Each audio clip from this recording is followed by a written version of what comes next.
ॐ शुक्लाम्बरधरं विष्णुं शशिवर्णं चतुर्भुजं प्रसन्नवदनं ध्यायेत् सर्वविघ्नोपशान्तये।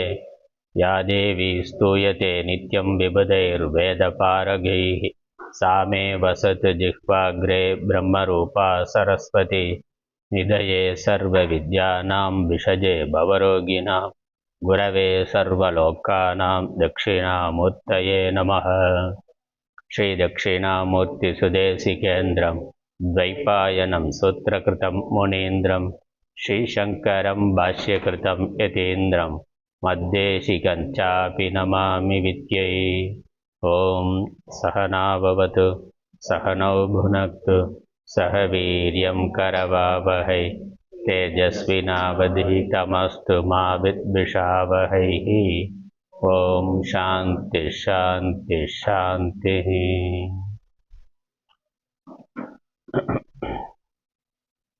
वाक्यवृत्ति इறைவணக்கம்.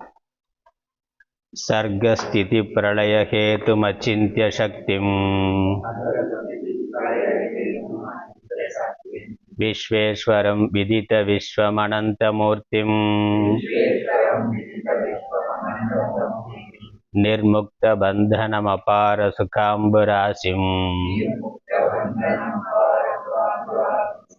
श्रीवल्लभं विमलबोधगणं नमामि। यस्य प्रसादात् अहमेव विष्णुः मय्येव सर्वं परिकल्पितं च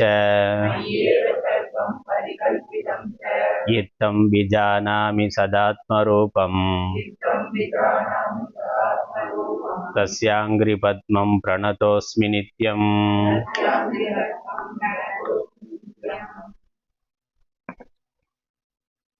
பாடல் 24.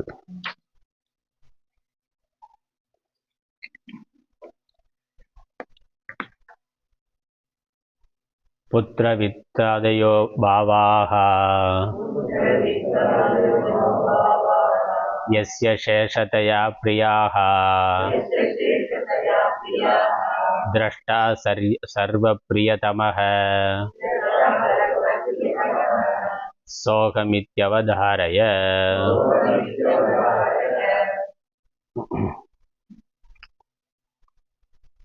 त्वம் என்ற நீ அல்லது அகம் என்ற நான். துவம் என்ற நீ அல்லது அகம் என்ற நான். நான் யார் என்ற விசாரம். நான் என்ற அகம் என்ற சொல்லினுடைய பொருள் என்ன, உண்மையில் அது எதையெல்லாம் குறிக்கின்றது என்பதை குறித்த ஆராய்ச்சி ஆச்சாரியர் உதவியோடு இந்த கிரந்தத்தின் வாயிலாக நாம் செய்து கொண்டிருக்கிறோம். நான் யார் என்கின்ற பொழுது நான் என்று நம்ம சாமான்யமாக பயன்படுத்தி கொண்டிருக்கிறதுல அல்லது நான் என்று நமக்கு அனுபவத்தில் இருக்கிறதுல 5 விஷயங்கள் இருக்கின்றன.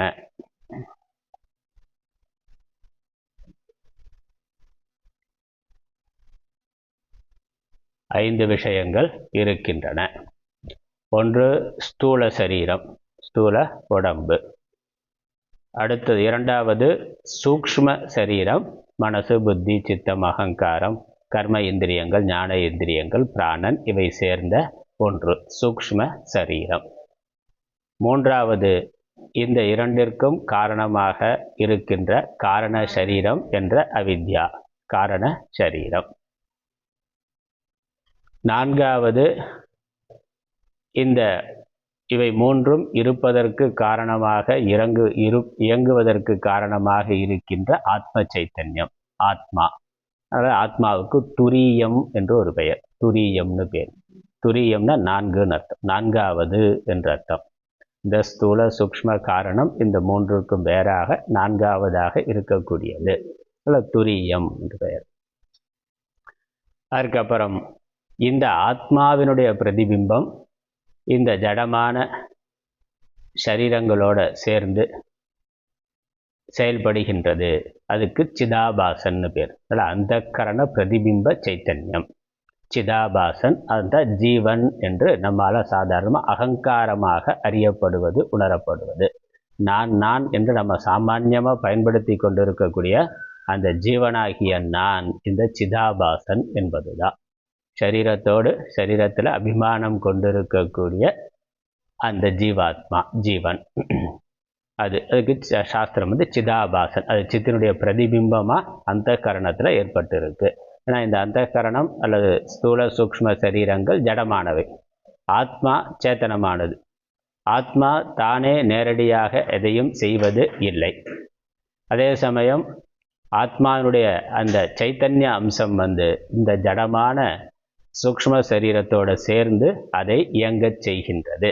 அதன் பிறகு அதன் மேலே அபிமானத்தை ஏற்படுத்துகின்றது, அபிமானம் கொள்கின்றது. அதுவே அபிமானத்தை, ஏன்னா அது சித் ஸ்வரூபமாக இருக்கிறதுனால அதற்கு அறிதல் இருக்குது. அதனால் அது அபிமானத்தை கொள்கின்றது, நான் ஜீவனாக இருக்கின்றேன்னு. அப்புறம் அது ஒரு ஸ்தூல சரீரத்தோடு சேருகின்ற பொழுது அந்த ஸ்தூல சரீரத்திலேயும் நான் என்ற அபிமானமானது வருகின்றது. அதற்கும் வெளியே, ஸ்தூல சரீரத்துக்கும் வெளியே இருக்கக்கூடிய ஸ்தூல சரீரத்துக்கு சம்பந்தமான உறவுகள் பொருட்கள் இடத்திலையும் இந்த அகங்காரம் அபிமானமானது நீளுகின்ற பொழுது அதுவும் நான் தான். அல்ல, நம்ம சார்ந்த உறவுகளை, புத்திரன், மனைவி, கணவன், பெற்றோர் அல்லது ஜடப்பொருள்களை கூட அது நான்கிற அளவுக்கு நமக்கு அதீதமான அபிமானமானது வருகின்றது. அது நான்கிற அளவுக்குனாக்கா நான் நம்ம அதை சொல்லலைனாலும் அது இல்லாமல் நான் இல்லைன்னா அப்போ என்னது, அது நான்கிறதா இருக்குது. நான் இருக்கிறதுக்கே அதுதான் காரணமாக இருக்குது. அது இல்லாமல் என்னால் பணம் இல்லாமலோ பதவி இல்லாமலோ பொருள் இல்லாமலோ இல்லை உறவுகள் ஏதோ ஒரு ரொம்ப நெருக்கமாக இருக்கக்கூடிய உறவு அது இல்லை என்றால் நான் இல்லை, அதுவே நான் என்று நம்ம நினைக்கிறோம். அதற்கு கவுனாத்மா என்று பெயர். அது ஆத்மா இல்லை, நமக்கு தெரியும், அது நான் இல்லைன்னு தெரியும். ஆனால் அதீதமான பற்றுதலால் அதை ஏன் நான் என்று நினைக்கின்றோம். நம்முடைய நான் அது வரைக்கும் போகுது, அல்லது இந்த சரீரத்தில் இருக்கக்கூடிய அபிமானத்தை விட அந்த சரீரத்தின் மேலே மிகுதியான அபிமானமானது, பற்றானது வருகின்றது. அது அடுத்த விஷயம். ஆனால் அந்த சரீரம் வரைக்கும் நமக்கு நான்கிற எண்ணம் இருக்குது. அதனால் இதில் 5 விஷயம்: ஸ்தூல சரீரம், சூக்ஷ்ம சரீரம், காரண சரீரம், ஆத்மா, பிரதிபிம்ப சைத்தன்யம். இது எல்லாம் கலந்து தான் நம்ம நான் என்று விவகாரத்தில் பயன்படுத்தி கொண்டு இருக்கின்றோம்.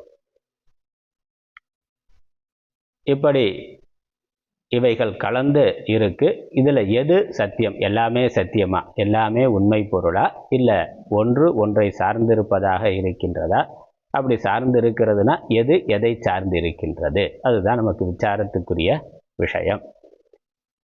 இதில் நமக்கு அனுபவத்தில் இருக்கிற போது எல்லாம் கலந்து தான் இருக்கின்றது.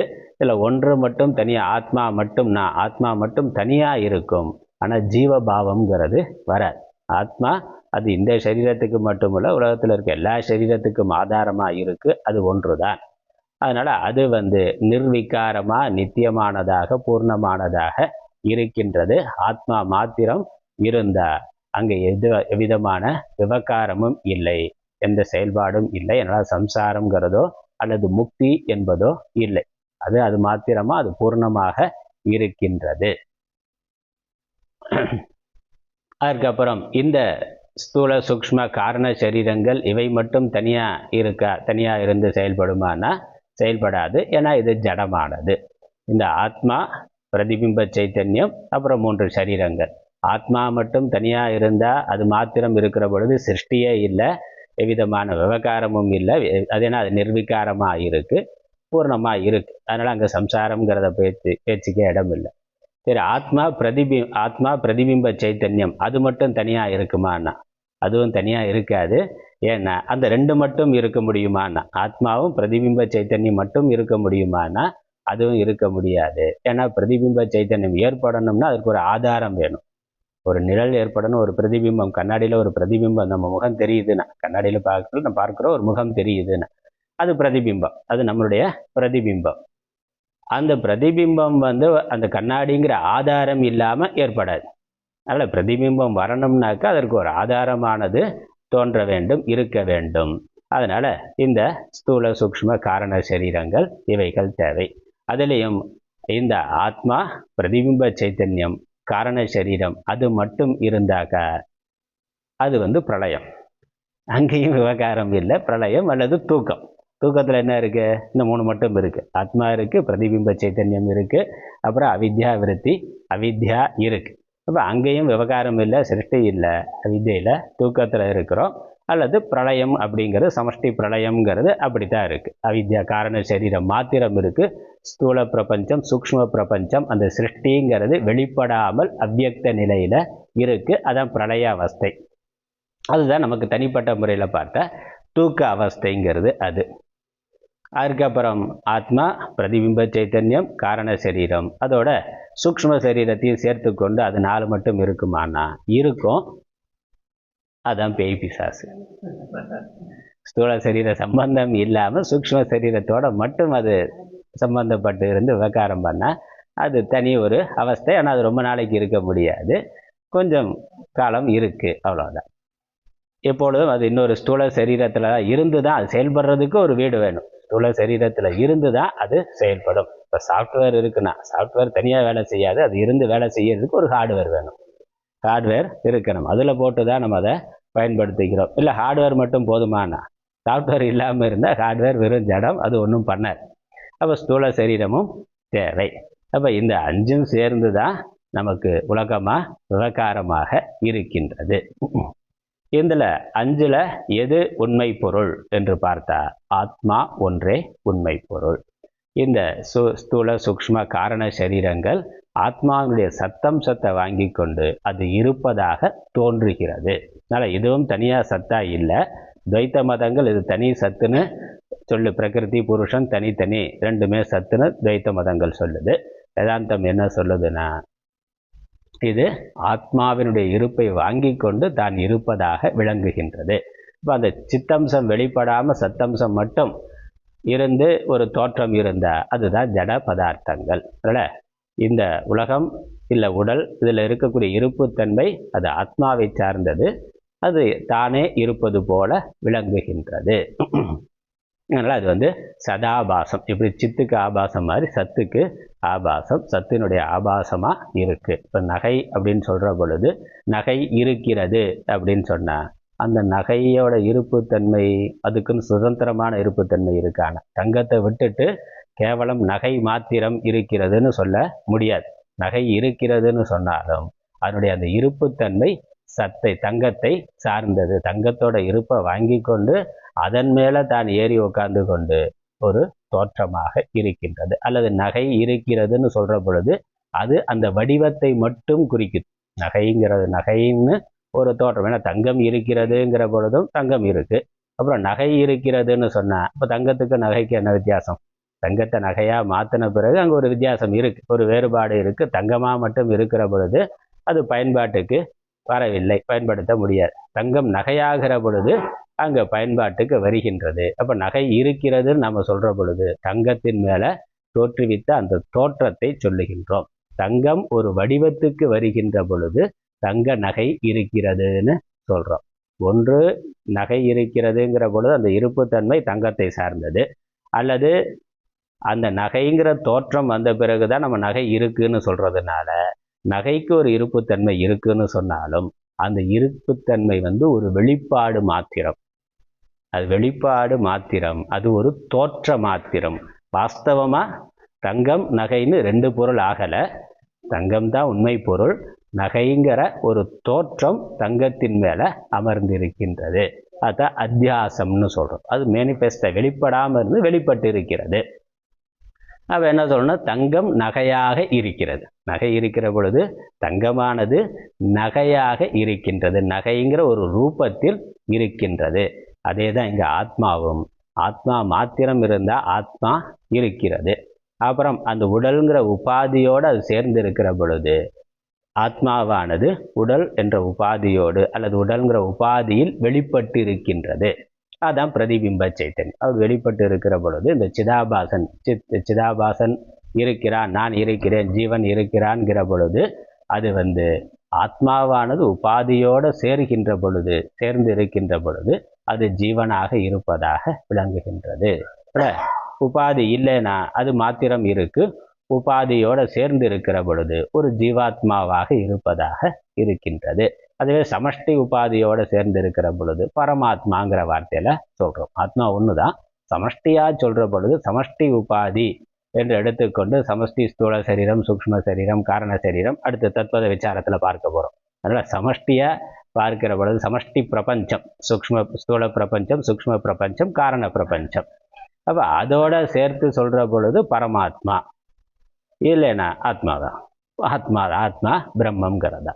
இந்த ஒரு சின்ன எஷ்டியான ஒரு சின்ன உடம்போட சேர்த்து பார்க்கிற பொழுது ஸ்தூல சரீரம், சூக்ஷ்ம சரீரம், காரண சரீரம், பிரதிபிம்ப சைத்தன்யம் இதோட அது சேர்ந்து இருக்கிற பொழுது அது ஜீவாத்மா என்று இருக்கின்றது. அதனால இந்த ஸ்தூல சூக்ஷ்ம காரண சரீரங்கள் ஆத்மா மேல நாம் அதனுடைய மாயையினால், அதனுடைய மாயா சக்தியினால, அந்த ஆத்மாவினுடைய மாயா சக்தியினால, அந்த மாயா சக்தியும் தனியா இல்லை, அது தனியா இருக்குன்னு சொன்னா அது துவைத்த மதம். ஆத்மாவினுடைய மாயா சக்தியினால, ஆத்மாவானது தன்னுடைய மாயா சக்தியினால அதுவே ஸ்தூல சூக்ஷ்ம காரண சரீரமாக வெளிப்பட்டு பிறகு அதில் பிரதிபிம்பம் தன்னுடைய அந்த சித்தம்சமானது பிரதிபிம்பமாக ஏற்படுகின்ற பொழுது இந்த ஜடமான இந்த சத்து மாத்திரமாக இருக்கிறது, சத்து மாத்திரம் கல்பிதமாக இருக்கிறது, சித்தாகமும் ஒரு ஜீவனாக இருக்கிறது. அதனால இது எல்லாமே ஆத்மாவை சார்ந்து இருப்பது. ஆத்மாதான் சுதந்திரமாக இருக்கக்கூடியது, உண்மையான சத்வஸ்து. அல்ல, நம்ம இருக்கிறோம், கண்ணாடியில் பார்க்கிறோம், கண்ணாடியில் ஒரு முகம் தெரியுது. அந்த முகம் நாம இல்லையா? அந்த முகம் நான் இல்லையா? என்ன சொல்றது? நான் இல்லைன்னு சொன்னா அது வேற யாருன்னு சொல்லணும். வேற யாரோன்னா இந்த கரடி பொம்மை என்ன விலைன்னா அது நீதான்டா. இந்த கரடி பொம்மை கண்ணாடியில பார்த்துட்டா வேற யாரோன்னு நினைச்சாக்கா அவன் முகம்தான் அங்க தெரியுது, பார்க்கறதுக்கு ஒரு மாதிரியா இருக்குண்ணா. அதனால கரடி பொம்மை என்ன விலைன்னு கேட்குற மாதிரி கண்ணாடியில் இருக்கிற முகம் வேற யாரோன்னு நம்ம சொல்ல முடியாது, அது நான் தான். அப்போ அது நான் தான்னா வெளியே இருக்கிற ஆள் யாரு? ஒரு நான் தானே இருக்க முடியும். இங்கேயும் இருக்கிறேன் அங்கேயும் இருக்கேன்னு சொல்ல முடியாது. அப்போ அது நான் தான், அந்த நான் இல்லை. நான் தான், நான் இல்லைன்னு. அப்போ அது உண்மையான, அது உண்மை இல்லை. உண்மை வெளியே இருக்கு, என்னுடைய பிரதிபிம்பம் நிழல் அங்கே இருக்கின்றது. அதனால அது நானே என்றும் சொல்ல முடியாது, நான் இல்லை என்றும் சொல்ல முடியாது. அது மட்டுமே நான் இல்லை, நான் இல்லாமல் அது இல்லை. இங்க உண்மையான பிம்பம் இல்லாம பிரதிபிம்பம்ங்கிறது இல்லை. நான் வெளியே இருக்க ஆள் இல்லாம பிரதிபிம்பம் வர முடியாது. ஆத்மா இல்லாம இந்த பிரதிபிம்ப சைத்தன்யம் சிதாபாசன் ஜீவன்கிறவன் இல்லை. அப்புறம் ஆத்மா விட்டுட்டு ஜீவன் தான் நான் அப்படின்னு சொல்லலாமான்னா சொல்ல முடியாது. அதனால நான் இல்லாமல் அவன் இல்லை, நான் இல்லாமல் அவன் இருக்க முடியாது, அவன் மட்டுமே நான் இல்லை. அஜ்ஞானத்தில் இருக்கிற போது அது மட்டும்தான் நான் நினைக்கிறேன். ஆத்மா தெரியல, ஆத்மா தெரியல, ஆத்மா எதுங்கிறது தெரியல. அந்த சரீரத்தில் பிரதிபிம்பமாக தற்காலிகமாக இருக்கக்கூடிய சேதனாம்சம், அதனால சரீரத்திற்கு வரக்கூடிய நல்லது கெட்டது இன்ப துன்பங்கள் எல்லாம் தனியாக எடுத்துக்கொண்டு தான் சம்சாரின்னு இருக்கிறார். இப்போ சம்சாரியா இருக்கிறது யாரு? அந்த சிதாபாசனாகிய ஜீவன் தான். சரீரத்தோட அபிமானம் கொண்டு இருக்கக்கூடிய அந்த ஜீவன் தான் தன்னை சம்சாரியா நினைத்து கொண்டு இருக்கிறான். அப்ப ஆத்மா இல்லைன்னு நினைக்கிறார். அதனால விவேகம் என்னது? அது மட்டுமே நான் இல்லை, நான்கிறது வேறையா இருக்கு, உண்மை பொருள் அதற்கு வேறையா இருக்கு. இந்த உண்மை பொருள் இந்த ஆத்மா இல்லாம அந்த சரீரமோ அந்த பிரதிபிம்பம் அந்த ஜீவனோ இல்லை. அதனால நான் இல்லாமல் அவன் இல்லை, அவன் மட்டுமே நான் இல்லை என்பது. அப்புறம் என்ன ஆகுது? அந்த நான்கிற ஆத்மாவை பற்றி விவேகம் இல்லாததுனால கண்ணாடியில இருக்க பிரதிபிம்பம், கண்ணாடியில ஏதாவது தோஷம் இருந்தா, கண்ணாடியில அழுக்கு படிஞ்சிருந்தா அந்த பிரதிபிம்பம் அந்த முகம் கொஞ்சம் அழுக்கா தெரியும். கண்ணாடியில ஏதோ ஒரு இடத்துல ஒரு கரை இருக்குன்னா அந்த முகத்துல அந்த கரை இருக்கிற மாதிரி தெரியும். கண்ணாடியில கீரல் விழுந்திருந்தது அப்படின்னா 2-3 தெரியும். கண்ணாடி 2-3 தெரியும். குழியாடி குவியாடிலாம் சொல்றான்ல, அதனால எக்ஸிபிஷன் போனாக்கா அதுக்குன்னு வச்சிருக்கான். அந்த காலத்துல இருந்தது, இப்போ இருக்கான்னு தெரியல. அங்கே பொருட்காட்சின்னு போனா அதுக்குன்னு ஒரு ரூம் வச்சிருப்பான். ஒரு டிக்கெட் 20 ரூபா கொடுத்து உள்ள போனாக்கா விதவிதமான கண்ணாடிகள் வச்சிருப்பான். சுற்றி பார்த்தா ஒரு ஆள் நல்லா குண்டா, இவரே ஆள் தான், இதே தான். அந்த கண்ணாடியில் பார்க்குறோம் ரொம்ப குண்டா தெரிவார், இன்னொரு இதில் ரொம்ப ஒல்லியா இருப்பார், ஒரு இதில் ரொம்ப உயரமா இருப்பார், ஒரு இதில் ரொம்ப ஷார்ட்டா இருப்பார், அப்புறம் ஒரு இதில் 4-5 தெரிவார். எல்லாம் இருக்கும். வசந்த மாளிகைனா கண்ணாடி கண்ணாடி மாளிகைக்குள்ளே போனா எல்லாம் நான் தான், சுற்றி சுற்றி நான். அப்போ அந்த கண்ணாடியில் இருக்கக்கூடிய குறை நிறைகள் அந்த நிழல்லையும் சேர்ந்து இருக்கு, அதுலேயும் சேர்ந்து இருக்கு. கண்ணாடியில் கிரல் இருந்தால் நிழல்ல அது தெரிகின்றது, கண்ணாடியில் அழுக்கு இருந்தால் தெரியுது, கண்ணாடி தூய்மையாக இருந்தால் அப்படியே பளிச்சுன்னு தெரிகின்றது.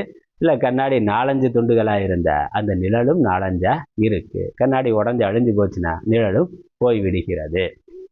புதுசாக இன்னொரு கண்ணாடி வந்தால் அதில் மீண்டும் நிழல் வருகிறது. இப்போ இந்த விவேகம் இல்லாத ஜீவன் என்னது? இப்போ பிம்பத்தை பற்றிய ஞானம் இல்லாதவன் அந்த நிழல், அதுக்கு ஆதாரமாக இருக்கக்கூடிய அந்த கண்ணாடி, அது மட்டுமே இருக்கிறது, அதுதான் உண்மைன்னு நினைக்கிறான். அதுதான் சம்சாரம். கண்ணாடி பிறக்கிற பொழுது பிரதிபிம்பம் வருது, நான் வந்து விட்டேன்னா. கண்ணாடி போச்சுன்னா பிரதிபிம்பம் போச்சு, நான் போகிறேன்.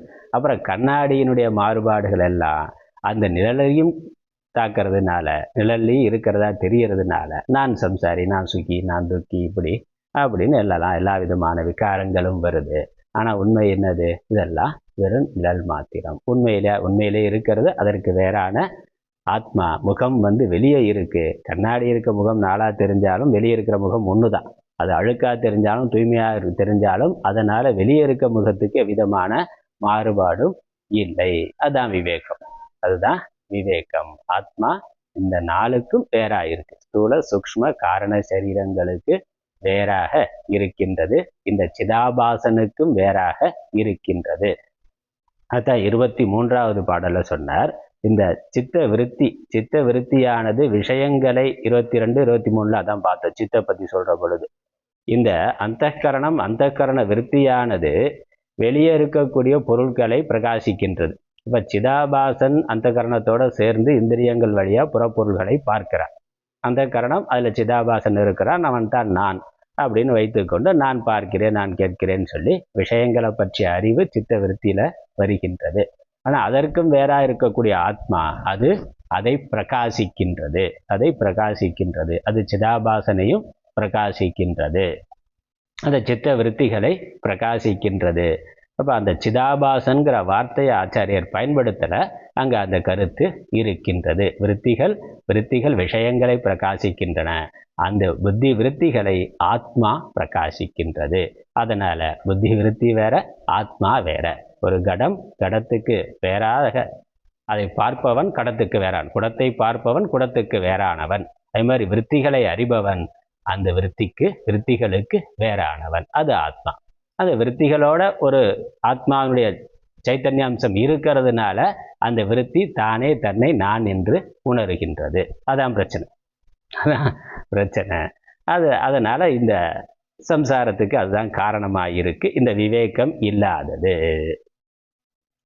அதனால இந்த 5 விஷயங்கள், 3 சரீரங்கள், பிரதிபிம்ப சைத்தன்யம், ஆத்மா, இந்த 3 சரீரங்கள், பிரதிபிம்ப சைத்தன்யம், இவையெல்லாம் ஆத்மாவை ஆதாரமாக கொண்டிருக்கின்றன என்று புரிந்து கொள்ள வேண்டும். இப்போ ஆத்மாவினுடைய சொரூபம் என்ன?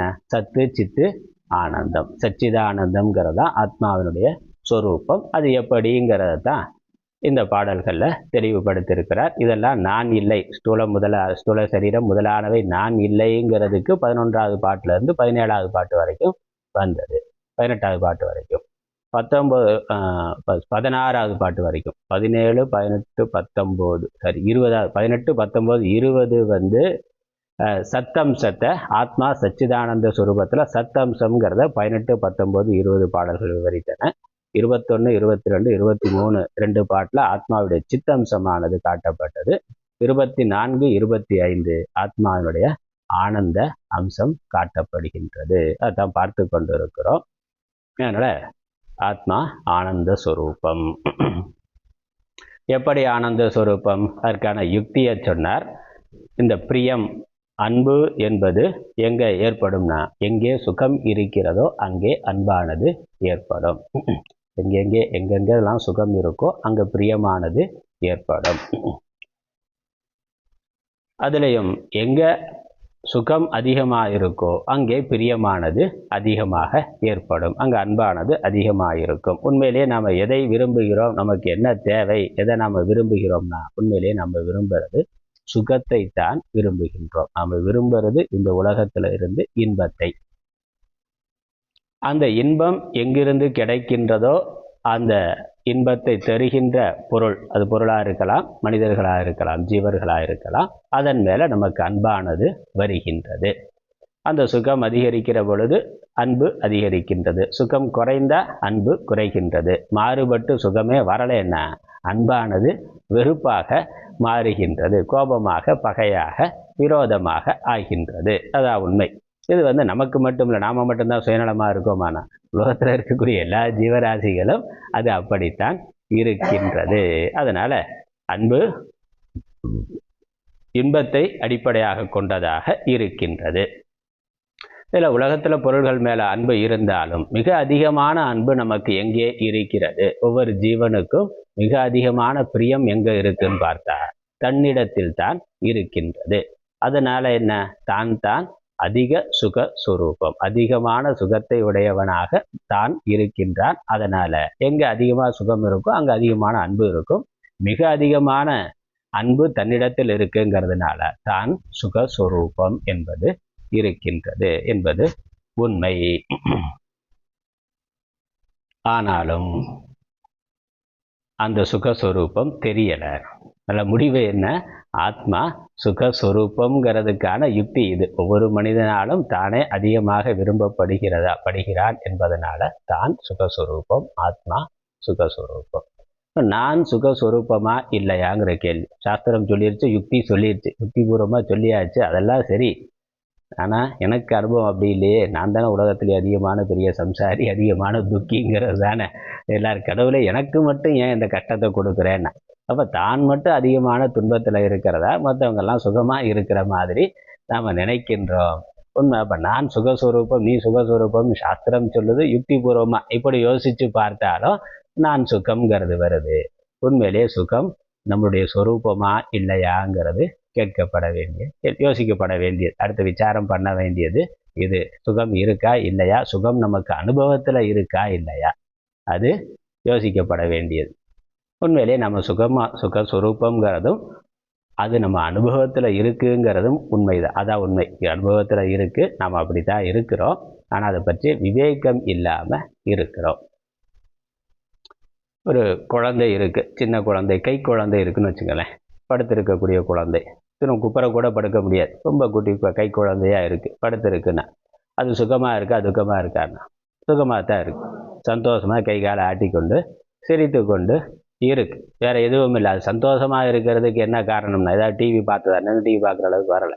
டிவி பார்த்ததா இல்லை இப்போ செல்ஃபோனும் கொடுக்குறோம், அது கையிலே கொடுத்துட்றோம். குழந்தை பிறந்தோடனே செல்ஃபோனை கையில் கொடுத்துட்றாங்க, அப்போ தான் அது கவனிக்குதுன்னா என்னமோ. அப்படியெல்லாம் இல்லைன்னு இல்லாதது. அது இல்லாமலே எந்த உலக விஷயங்களும் இல்லாமல், அதனுடைய சம்பந்தம் இல்லாமல் அது இயல்பாக சந்தோஷமாக சுகமாக இருக்குது. சில சமயங்களில் அழுகுது. எப்போ அது அழுகும்? பசி இருந்தால் அழுகிறோம், பசி தாகம் வர்ற பொழுது அழுகுது. இல்லை வேறு ஏதாவது எறும்பு ஏதாவது கடிச்சதுனாக்கா அப்போ அழுது. அப்போ அதற்கு அது சுகமாக எந்த காரணமும் இல்லாமலே சுகமாக இருக்குது. அது துக்கம் அல்லது அழுகிறதுனா அதற்கு ஒரு காரணமானது புறத்திலிருந்து வருது. ஒன்று பசிதாகம் வரணும், அல்லது எறும்பு ஏதாவது கடிக்கணும், இல்லை ஏதாவது ஒரு கனவு ஏதோ வாசனையில் உள்ள வந்ததுனாக்கா அது வரும். ஒரு நிமித்தம். அந்த துக்கமாகிறதுக்கு, அந்த சுகம் மாறி துக்கப்படுறதுக்கு ஒரு நிமித்தம், ஒரு காரணம் இருக்கணும். இங்கே நியாயம் என்னன்னா, எது ஒன்றினுடைய சொரூபமோ அது அதுவாக இருக்கிறதுக்கு ஒரு நிமித்தம், காரணம் இருக்கணும். காரணம் இல்லை, காரணம் தேவையில்லை. அங்கே காரணம் சொல்லணுங்கிற அவசியம் இல்லை, காரணம் இருக்க. ஏன்னா அதோட சொரூபமே அப்படித்தான். ஆனால் ஒன்று அதனுடைய இயல்பிலிருந்து மாறுகின்ற பொழுது அதுக்கு தான் ஒரு காரணமானது தேவை. இப்போ தண்ணீர் எப்படி இருக்கும்? குளிர்ச்சியாக இருக்கும். தண்ணீர் குளிர்ந்து இருக்கு, அதனால தான் தண்ணீர்னு பேர். நீர் அப்படிங்கிறதுக்கு தண்ணீர்னு சொல்கிறோம். தண்ணீர்னாலே தன்மையாக இருக்கும் தன்மை. தன்மைனா குளிர்ச்சின்னு அர்த்தம். தன்மையாக அந்த தன்மைங்கிற குளிர்ச்சி அதுக்கு எப்போ இருக்கோ அப்போ தான் அதுக்கு தண்ணீர். இல்லைன்னா வெறும் நீர் தான். அதே அது வெப்பமாக இருந்தால் வெந்நீர்னு சொல்கிறோம். வெப்பத்தை அடைந்திருக்கிற நீர் வெந்நீர், குளிர்ந்து இருக்கக்கூடிய நீர் தண்ணீர். அதனால் தன்மைனா குளிர்ச்சி அப்படிங்கிற அர்த்தம். தட்ப வெப்பம்னு சொல்கிறோமே, இப்போ தட்பங்கிறது குளிர்ச்சியை குறிக்கிறது, அதிலேருந்து வரதான் தண்ணீர். இப்போ தண்ணீரோட சுபாவம் குளிர்ச்சியாக இருக்கிறது. அது ஏன் குளிர்ச்சியாக இருக்குது அப்படின்னு கேள்வி கேட்டிருக்குமா? இல்லை. ஏன்னா அது சொரூபமாக இருக்கிறதுக்கு ஒரு காரணம் தேவையில்லை, கேட்கணுங்கிறது இல்லை.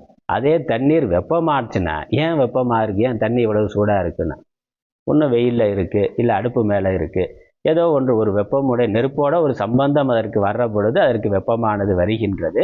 அந்த சம்பந்தம், அந்த காரணம் இல்லைன்னா அது இயல்பான தன்மையில் இருக்கின்றது. இப்போ இயல்பாக இருக்கிற பொழுது குளிர்ச்சியாக இருக்குது, அதற்கு எந்த காரணமும் ஏன்கிற கேள்வி இல்லை, கேட்டாலும் பதில் இல்லை. அது அதனுடைய இயல்பிலிருந்து மாறுற பொழுது அதற்கு ஹேத்து காரணம் இருக்கின்றது. இப்போ குழந்தையா இருக்கிற பொழுது அது சுகமா இருக்குன்னா அதுக்கு எந்த காரணமும் நம்ம சொல்ல வேண்டியது இல்லை. அதே இது அது அழுததுன்னா அதுக்கு ஏதோ ஒரு காரணம். உடனே அம்மா வந்து பார்த்தா, பசிக்குதா, பால் கொடுக்கணுமா, இல்லை தண்ணி வேணுமா, இல்லை ஏதாவது எறும்பு கடிச்சிருச்சா அப்படிங்கிறத பார்க்குறோம். அதனால் குழந்தை விளையாண்டு கொண்டிருக்கோம், சந்தோஷமாக சிரித்து விளையாடுற பொழுது யாராவது வந்து ஏன் சந்தோஷமாக சிரித்து விளையாடுறதுக்கு என்ன காரணம் அப்படின்னு, சந்தோஷமாக இருக்கிறானே அப்படின்னு சொல்லி நம்ம காரணம் தேடுறதில்லை. அதே குழந்தை வெளியே விளையாண்டுக்கிட்டு இருக்க குழந்தை அழுதுனாக்கா உடனே ஓடி வந்து பார்ப்பாங்க, ஏன் அழுகிறான்னு. அப்போ அங்கே ஒரு காரணம் வந்துருக்கு. இப்போ சுகமாக இருக்கிறதுங்கிறது இயல்பாக இருக்குது, துக்கம்ங்கிறது வந்து போவதா இருக்குது. அதானே, சரீரத்துக்கே சுகம்ங்கிறது சொரூபம், துக்கம்ங்கிறது வந்து போனது. அதனால தான் ரோகம்ங்கிற பொழுது ஆரோக்கியம்ங்கிற வார்த்தையை பயன்படுத்துகிறோம். அப்புறம் ஸ்வஸ்தமாக இருக்கிறதுங்கிற ஒரு வார்த்தை இருக்குது. ஆரோக்கியமாக இருக்கிற ஸ்வஸ்தமாயிருச்சா, ஸ்வஸ்தமாக இருக்கீங்களா, ஸ்வஸ்தம்னா தன்னிலையில் இருத்தல். ஸ்வஸ்மின் திஷ்டதி ஸ்வஸ்தக, தன்னில் தான் தானாக இருத்தல்ங்கிறது ஸ்வஸ்தமாக இருக்கிறது, ரோகம் இல்லாமல் இருக்கிறது. சுபாவமாக ஆரோக்கியமாக இருக்கிறது உடம்போட தன்மை. அதற்கு வெளியே இருந்து ஒரு நோய் கிருமி வர்ற பொழுது, இல்லை வேற ஏதோ தட்பவெப்ப மாறுபாடுகளால் ஏதோ ஒரு பாதிப்பு வர்ற பொழுது அது ரோகத்தை அடைகின்றது, நோய் அடைகின்றது. அது இல்லைன்னா இயல்பாக ஆரோக்கியமாக சுறுசுறுப்பாக இருக்குது. அதனால் எப்படி இருக்கீங்களா, நல்லா இருக்கீங்க, நார்மலாக போயிட்டுருக்கான்னு. வாழ்க்கை நார்மலாக போயிட்டுருக்கான்னு என்ன அர்த்தம், எந்த பிரச்சனையும் இல்லாமல் இருக்குன்னு தானே அர்த்தம். அப்போ நார்மலாக அமைதியாக சந்தோஷமாக இருக்கிறதுங்கிறது நார்மல். அப்போ அது நம்மளுடைய சுபாவம். அப்படி நம்ம கேட்குறதே அப்படி தானே கேட்குறோம், ஒன்றும் பிரச்சனை இல்லையே, நார்மலாக போயிட்டுருக்குல்ல அப்படின்னா என்ன அர்த்தம், நம்ம நல்லா இருக்கிறோன்னு அர்த்தம். இல்லை அதை ஏன் கேட்குறேன்னு திரும்ப பயில ஆரம்பித்தாருனாங்க நார்மலாக இல்லைன்னு அர்த்தம். அதுதானே, நமக்கு பெரும்பாலும் நார்மலாக இல்லாமலே இருக்கிறதுனால அது நார்மல் மாதிரி தெரியுது, அதான் நார்மல் மாதிரி தெரியுது. ஆனால் நார்மலாக இருக்கிறதுனா எந்த பிரச்சனையும் இல்லாமல், அப்போ அமைதி சந்தோஷங்கிறது நமக்கு சுபாவம். அப்படித்தான் பெரும்பாலும் வாழ்க்கை போய் கொண்டு இருக்கு. சில புற காரணங்கள் ஆத்தியாத்மிகம், ஆதி பௌத்திகம், ஆதி தெய்வீகம் இருக்கு, அதில் மாறுபாடு வர்ற பொழுது நார்மல் மாறுகின்றது. அதே தான். அதனால் அதாலாது. இப்போ நம்ம சுகம் நம்மளுடைய சொரூபம்னா அப்படித்தான் இருக்கும். குழந்தையா இருக்கிற பொழுது அப்படித்தான் இருந்தோம். அந்த குழந்தை வளர்ந்து வர்ற பொழுது உலகத்தை பார்த்து, குழந்தையா இருக்கிற பொழுது சந்தோஷமாக இருக்கிறதுக்கு அதுக்கு எதுவுமே தேவையில்லை, சந்தோஷமாக இயல்பாக சந்தோஷமாக இருக்குது. அதுவே அதுக்கு விளையாண்டு கொண்டு இருக்குது. அல்லது சின்ன சின்ன விளையாட்டு பொருள்கள் கூட அதனுடைய மகிழ்ச்சியை வெளிப்படுத்துறதுக்கு ஒரு உதவியாக இருக்குது. அது இல்லாமலே மகிழ்ச்சியாக இருக்குது. சில சமயங்களில் சின்ன சின்ன பொருள்கள் கூட அதனுடைய மகிழ்ச்சி வெளிப்படுறதுக்கு ஒரு காரணமாக இருக்கின்றது. அதே குழந்தை பெரிய ஆள் ஆன பிறகு இது வேணும் அது வேணும்னு ஆசை வருது. எப்போ ஆசை வருதோ அப்போ அதனுடைய இயல்பான சுகமானது போய்விடுகிறது. அந்த ஆசை மனதில் ஏற்படுகின்ற அந்த காமம், ஆசை தான் இந்த சொரூபத்தை, இயல்பான சுகத்தை மறைக்கின்றது. ஏன்னா ஆசைங்கிறது மனதோட சமநிலையை மாற்றுகின்றது. அப்போ அந்த திரும்ப சமநிலைக்கு போனாதான் அது சுகமாக இருக்க முடியும். சமநிலைக்கு போகிறதுக்கு என்ன பண்ணணும், ஆசைப்பட்ட பொருளை அடையணும், அவ்வளோதானே. ஆசைப்பட்ட பொருளை அடைந்தான பொருளை வாங்கி வந்து சாக்லேட் வேணும்னு அழுது அடம் பிடிக்குது. அப்போ அழுது அடம் பிடிச்சி ஆர்ப்பாட்டம் பண்ணுறதுங்கிறது அதோட இயல்பு நிலைக்கு மாறான ஒன்று. அதுக்கு ஒரு காரணம் வெளியே இருந்து ஒரு பொருள் மேலே ஏற்பட்ட ஒரு ஆசை காரணம். அது எப்போ அது ஆர்ப்பாட்டம் போகுது அப்படின்னா பொருளை வாங்கி கொடுத்த உடனே அமைதியான பொருள் வந்ததுனால சந்தோஷம் வந்ததா என்ன, அந்த பொருள் வந்த உடனே அந்த ஆசை போயிடுச்சு, பொருள் மேலே இருந்த ஆசை போய்விட்டது, பொருள் கையில் இருக்கு அப்படின்னோட அவர் அமைதியாக இருக்கிற இயல்பு நிலைக்கு திரும்பி விட்டதுன்னு. இயல்பு வாழ்க்கை போகிறோம்ல, இந்த பூகம்பம் இயற்கை பேரிடர் வர்ற பொழுது இயல்பு வாழ்க்கைக்கு திரும்பி விட்டார். அப்படி திரும்பி விட்டது அந்த சமூகமே, அந்த ஊரே வந்து பெரு வெள்ளம் வந்தது, இல்லை மழை நிலச்சரிவு வந்தது, புயல் வந்ததுன்னு போன பிறகு இயல்பு வாழ்க்கைக்கு திரும்பி விட்டதுன்னா என்னாச்சு, நார்மல் ஆகிட்டார்னு அர்த்தம். அப்போ என்னது, சுகமாக இருக்குது, அமைதி சாந்தம் சந்தோஷங்கிறது அங்கே இருக்குன்னு அர்த்தம்.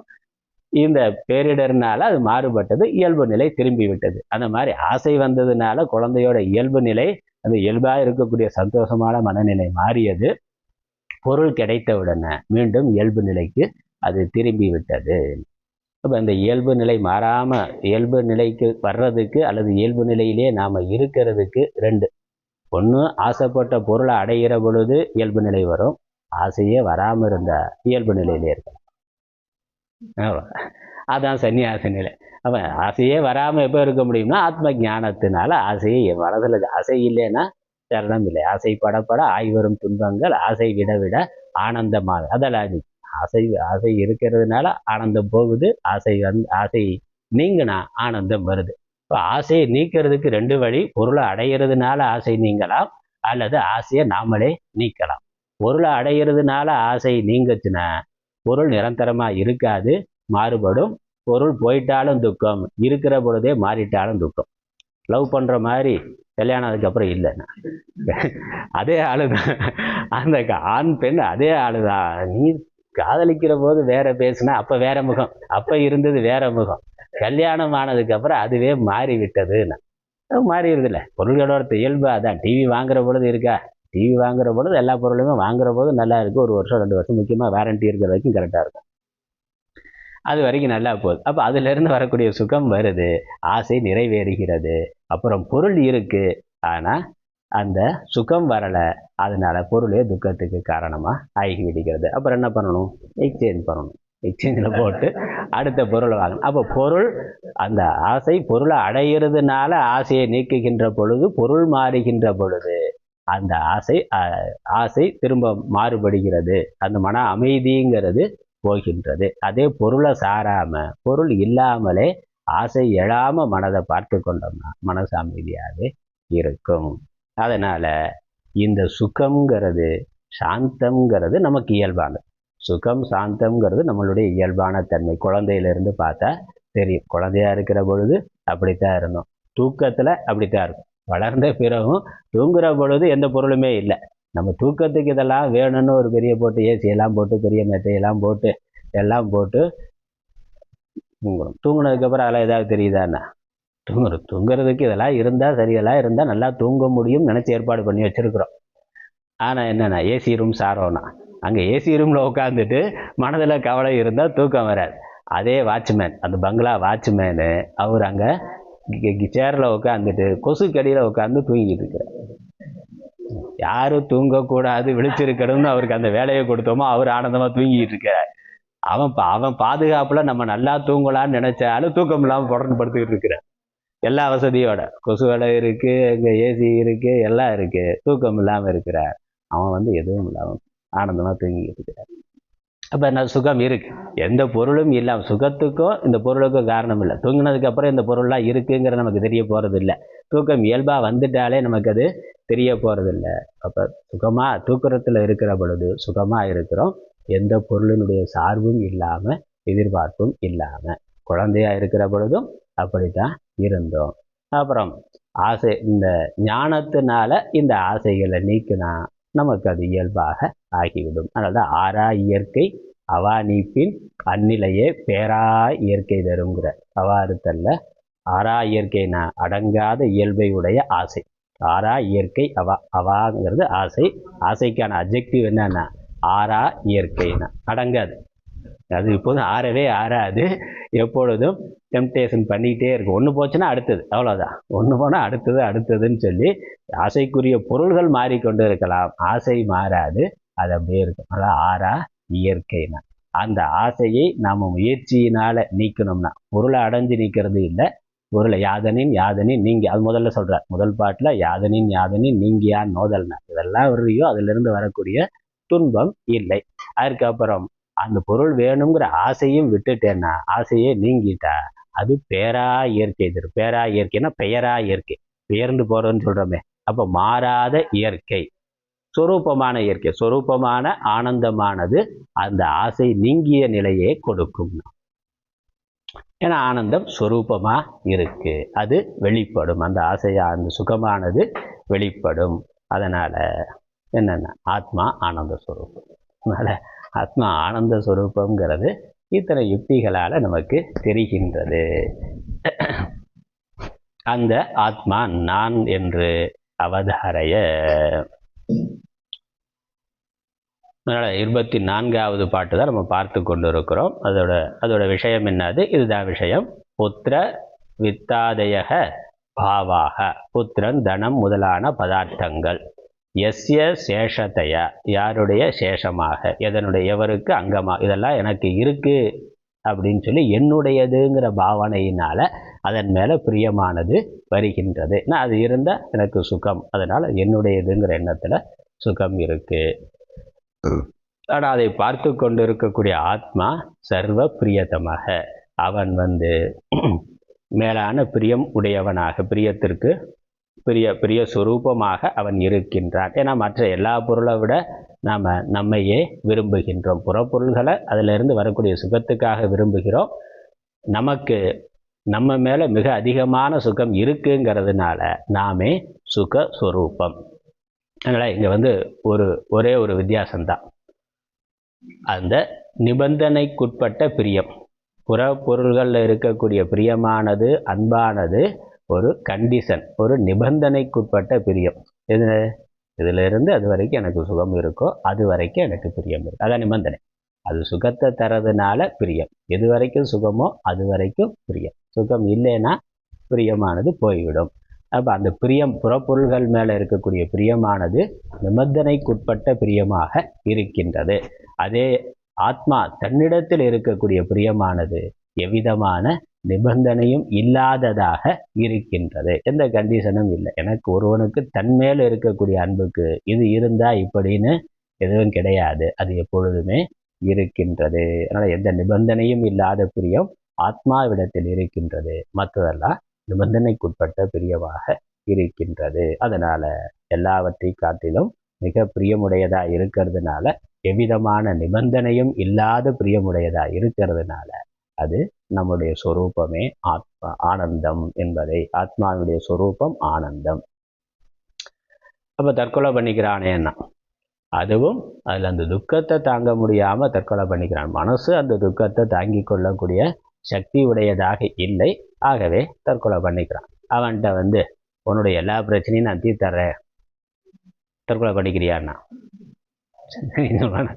எந்த பிரச்சனையும் தற்கொலை பண்ணிக்கிறன்னா அவன் தன்னை அழிக்கணுங்கிறது அவனுக்கு பிரியம் இல்லை. தன்னுடைய துக்கத்தை தாங்கி கொள்ள முடியலை, அவ்வளோதான். தன்னுடைய துக்கத்தை மனசுனால தாங்கி கொள்ள முடியலை. அதனால் இது இருக்கிறதுனால தானே பிரச்சனை, அதனால் இதை காலி பண்ணிடலாம் அப்படின்னு தன்னுடைய சரீரத்தை அழித்து கொள்ள பார்க்கிறார். அல்லது பக்கத்தில் இருக்க ஆள் துக்கத்துக்கு காரணமாக தன்னுடைய சரீரமே இருந்தால், சரீரத்தீரான நோய், கேன்சர் மாதிரி நோய் இருக்குது, வயிற்று வலி மாதிரி இருக்குது அப்படின்றான். அல்லது மனசில் ஏற்படக்கூடிய தாங்க முடியாத துயரம், இழப்புனால, தொழில் பொருளாதார இழப்பா, தொழில் இழப்பாக இருக்கலாம், உறவுகளுடைய இழப்பாக இருக்கலாம், ஏமாற்றம், தோல்வி, அதெல்லாம் மனசில் தாங்கி கொள்ள முடியாததா இருக்கிற பொழுது தற்கொலை ஆகின்றது. அப்போ தற்கொலைக்கு என்ன காரணம்? புற நெருக்கடிகள், அதை தாங்கி கொள்ளக்கூடிய சக்தி மனதுக்கு இல்லை. அதனால இதை விட்டுட்டா பிரச்சனை முடிஞ்சிடும் அப்படின்னு நினைக்கிறான்.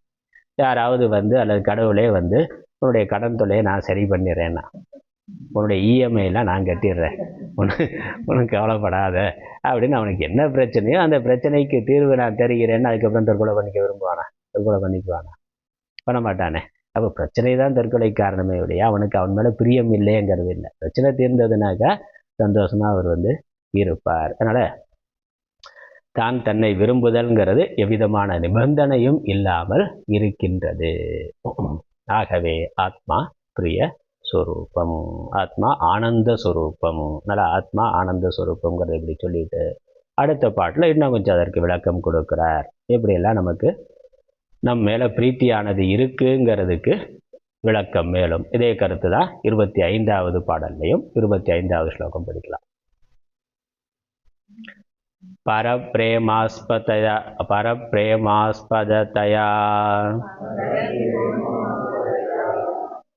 மானபூவமகம் சதா பூயாசமிதி யோ திரஷ்டா சோகமித்யவதாரய.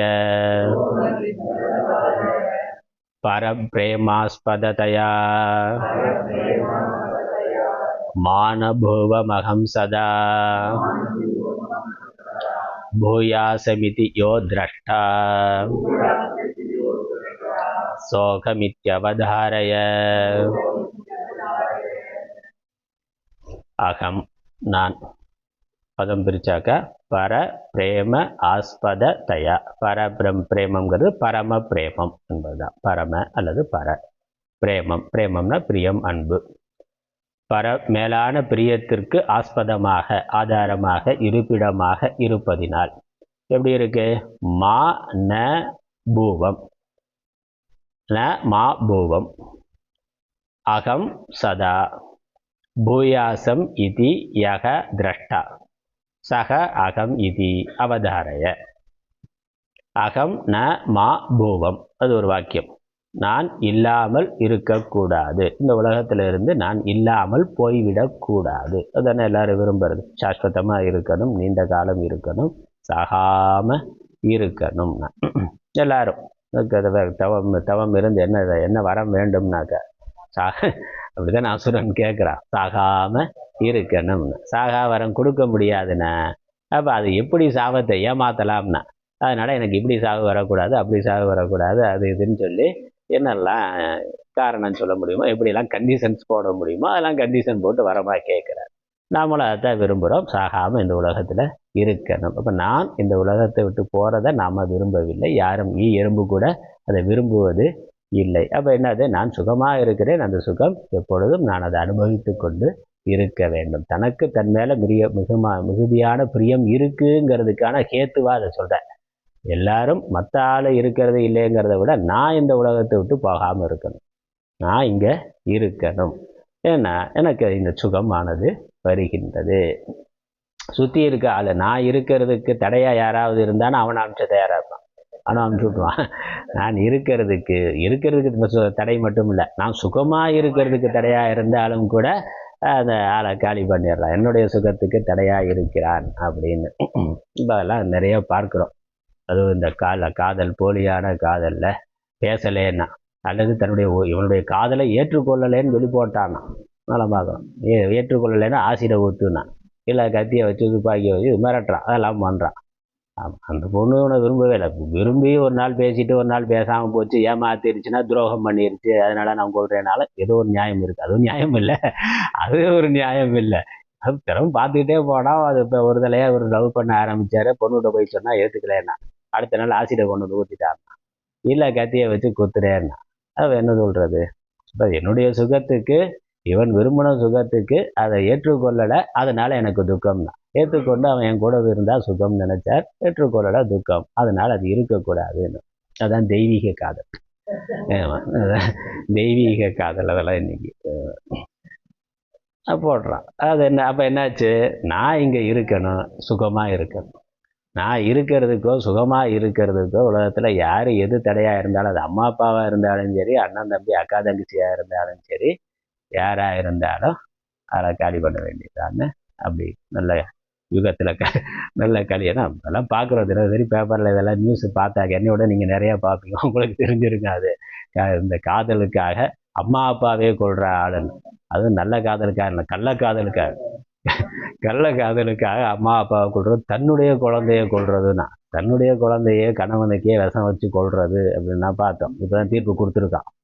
ஆமாம், இப்போ தீர்ப்பு கொடுத்துருக்குறான். மரணம் வரைக்கும் மரண தண்டனை கொடுக்கல, மரணம் வரைக்கும் சிறை தண்டனைனா. தன்னுடைய குழந்தை 2 குழந்தைக்கு கணவனுக்கு விஷத்தை வச்சு கொண்டான்.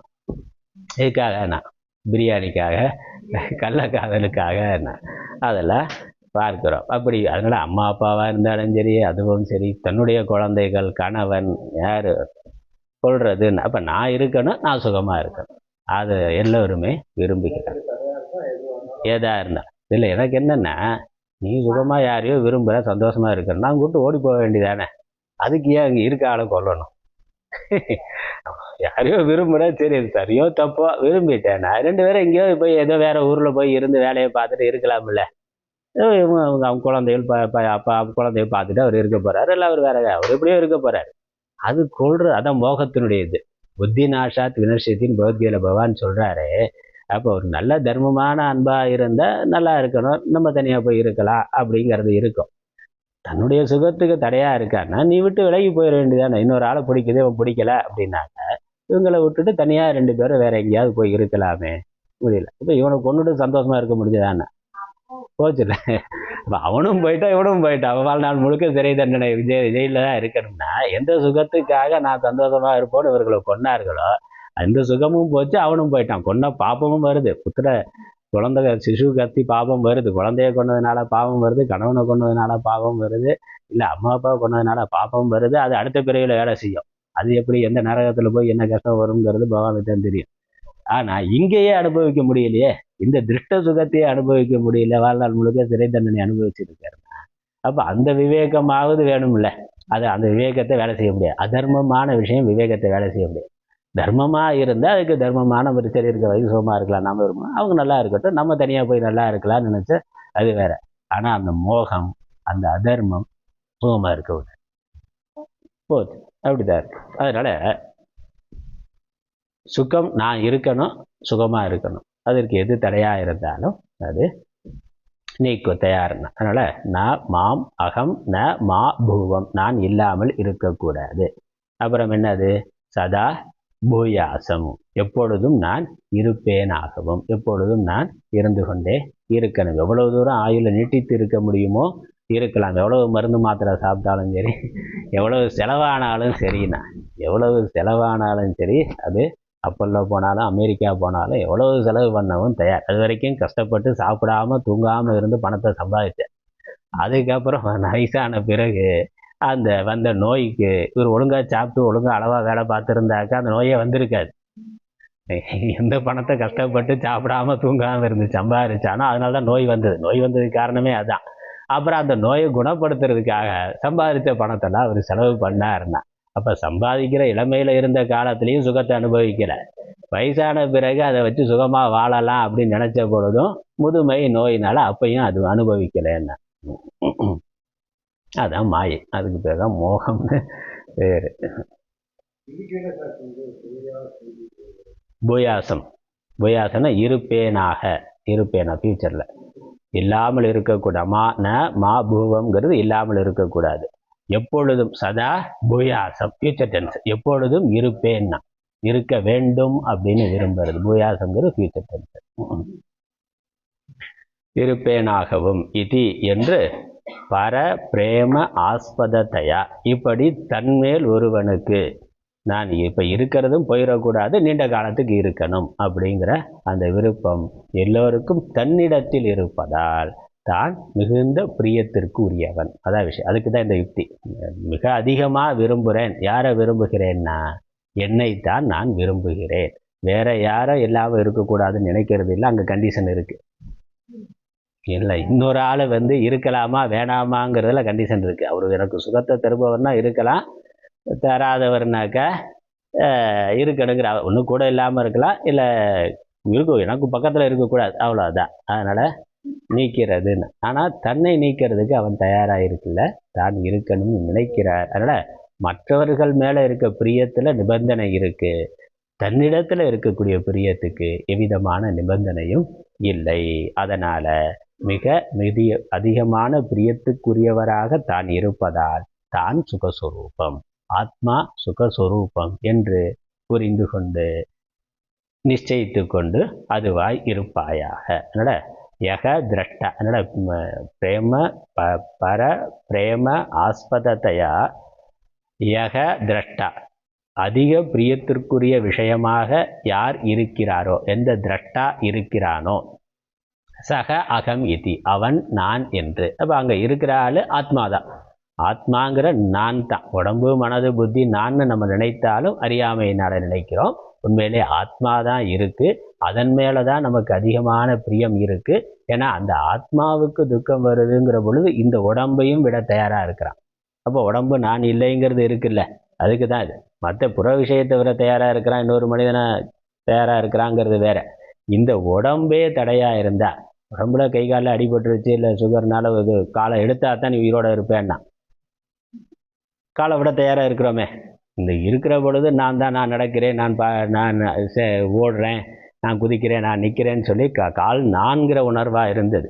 ஆனால் இந்த கால் இருந்தால் நீ இருக்க மாட்டே, நீ இருக்கணும்னா கால் இருக்கக்கூடாது அப்படின்னு டாக்டர் சொன்னேன். காலை எடுத்துருங்கன்னா தன்னுடைய காலை, அடுத்த ஆள் காலை எடுக்கிறது வேற, தன்னுடைய காலை இவன் கொடுக்க தியாகம் பண்ண தயாராக இருக்கிறான். அப்போ நான் வேற அது வேறேங்கிறது இருக்குல்ல. அது காதாக இருக்கலாம், கண்ணாக இருக்கலாம், இல்லை உள்ளுறுப்பாக கூட இருக்கலாம். கிட்னி எடுத்தால் தான் இருக்க முடியும்னா எடுத்துருன்னா அவர் சரி கொடுத்துடலாம் தயாராக இருக்கிறான்ல. அவ என்னது, அப்போ யாரோ ஒரு ஒருத்தன் உள்ள இருக்கிறான், ஒரு திரஷ்டா இருக்கிறார், அவர் இதை பார்த்து கொண்டு இருக்கிறார், அவர் மேலதான் எனக்கு அதீதமான பிரியம் இருக்கு என்று புரிந்து கொண்டு அதுவே நான் என்று இருப்பாயாக. அதனால யக திரஷ்டா, எப்படி இந்த சரீரத்தை எவன் அறிந்து கொண்டு அதிக பிரீத்திக்கு விஷயமாக எவன் இருக்கிறானோ அவன் நான் என்று அறிந்து கொண்டு இருப்பாயாக, அதுவே நான் என்று நிச்சயித்துக் கொள்வாயாக. அதான் இங்க அந்த திரஷ்டா, இதை அறிகின்ற அந்த காண்பவன், பார்ப்பவன், அறிவு சொரூபமான ஆனந்த சொரூபமான ஆத்மா, அதுவே நான் என்று இருப்பாயாக.